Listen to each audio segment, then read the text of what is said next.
Today I fly premium economy on the world's largest passenger plane with Singapore Airlines, from Singapore Changi to Sydney, Australia. Here are my thoughts on the experience.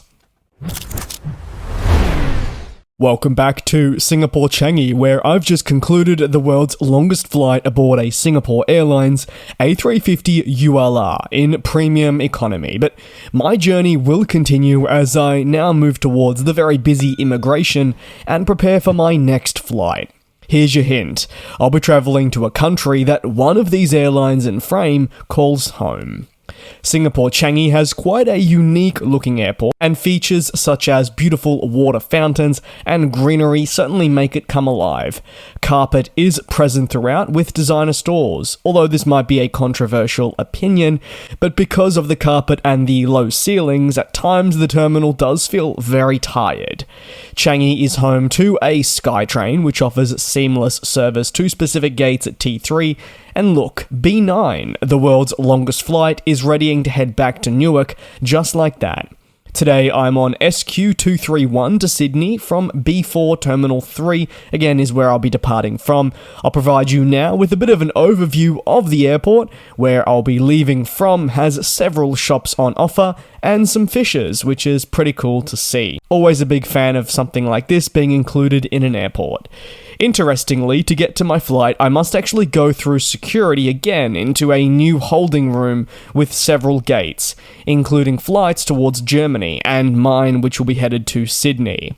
This is my A380 for the flight.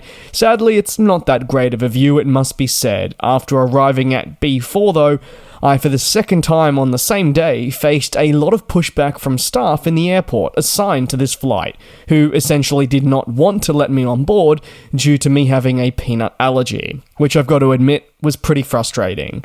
However, after a lot of pushback for me, I did eventually get the all clear, and the sky bridges, which have glass windows, finally offer me a chance to see the aircraft that I will be flying on today. And guess what? Today I'm also in premium economy, which is pretty rare for me and exciting, and it means I'll be taking the first door to the left rather than the secondary one.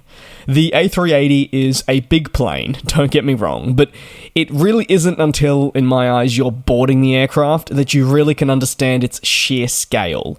Premium economy is located, thankfully, right at this door, and so are the stairs. I mean, just look at them. It really is a sight to behold, and to think there is a complete another full deck on top of us really puts it into perspective. Unlike those in the airport, the Singapore crew on board were actually kind, helpful, and attentive in getting me to my seat. They wanted to ensure that my journey was as smooth as possible. Premium economy is in a 2-2-2 layout, and I am on a window seat. Now, as for my seat, it's lovely and everything you'd ask for in premium economy. At least everything I'd ask for. There is lots of legroom, and you are provided with a pillow. To my right, the seat controls, a remote, and a spot for contactless payment are present, and in between the two seats there is storage space. The safety card features in the seat back pocket, and an in-flight Wi-Fi brochure with headphones also available. The A380's windows are enormous, and they can also be challenging to film out of, so my advanced apologies for some of the dodgy footage you'll be getting. Mood lighting is turned on, and remember at the moment it's 12:26 AM, so we have quite the journey ahead of us, and most people are inevitably pretty tired at this point. Below the in-flight entertainment system, you will find a USB port for charging, and here is me struggling to understand the seat's features. But there is a hook for coats and a light at each seat. Can you tell I don't fly premium much? Well, this might be the evidence you need. Again, to your right side will be a remote for IFE usage, and to my shock, this actually was responsive, which was very nice considering I think it's a common theme that IFEs don't really want to work when I'm jumping on them. The in-flight entertainment system as a whole offers everything you'd probably require, maybe a little bit less than some competitor airlines. Top Gun Maverick is headlining those choices of movies, among other key new releases. Now there are TV shows, music on offer to listen to, and wellness podcasts, which are helpful for sleep. SQ offers games, and this can be an excellent way to pass time if you don't have something on your phone pre-installed. After we were all on board, it was time to push back and watch the Singapore safety video. It is always fun to see a new airline's safety video, I must say. Maybe I'm odd with things like that. This flight was actually in September 2022. Yes, that's how long it's taken me to get to editing this, so you'll see a stored A380 here. But now enjoy the takeoff as best as you can.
Water was shortly provided after takeoff and the lights were dim, so let me walk through your standard economy seats, which is separated by a curtain to where I'm sat in premium economy. I did attempt to get some rest with the lights off thoroughly using a wellness podcast, but I'll admit I can't really sleep in an upright seat. It's just something I've always struggled with. We are about, though, to see a very lovely sunrise somewhere over there as we do approach Australia. I definitely raided the snack pantry, as at this point I'd been surviving on just fruit salads, but to my shock, the crew, after much kerfuffle at the gate, were actually able to get me a meal that didn't have peanuts. It's kind of insane to me how much miscommunication can be present between the crew and those at the gate that would result in me initially not being let on to now having a meal for what would be the second flight.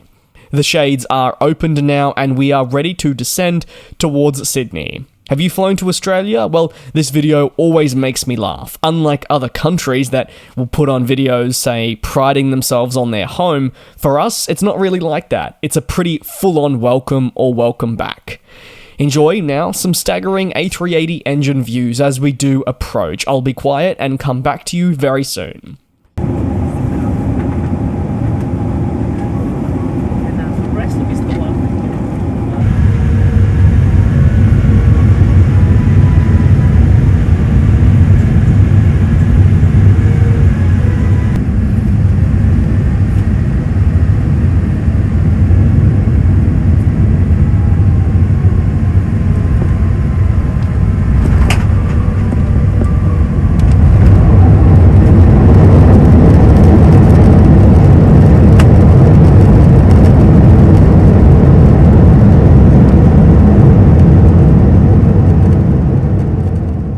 So, the flight. Pretty pleasant, I've got to say. The staff were attentive and the cabin was spacious, but remember this was a red-eye, so not much really happened. Was the premium economy worth the 8 hours? No. I will always say that standard economy is more than fine. The cheaper the ticket, the better. But I was in this class because I decided to go on the world's longest flight. They don't have standard economy there, so I was automatically put in premium economy. Don't get me wrong though, I'm so grateful for the chance to fly on this, but I've got to share my honest opinion that economy would have been just fine. Overall as well, would I fly Singapore mainline at least again? No. Both my flights did end on a good note.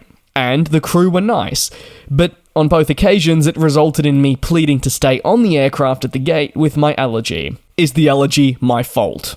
Well, some may say yes, and I've certainly had that before in the comments, and they'll say I shouldn't have booked SQ, but honestly this experience is not what I was expecting at the gate, and while again those staff aren't directly related to the experience on the plane, I've got to admit that these two occasions caused me a lot of stress, and it wasn't that pleasant.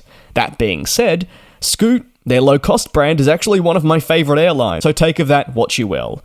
My last flight was a short hop down to Melbourne with Qantas, and that's going to conclude today's review. Thanks for following along. I apologise if it wasn't up to scratch. I am no flight reviewer though, as by you can see how infrequent they come out, but I still hope you enjoyed and you were able to get something from this.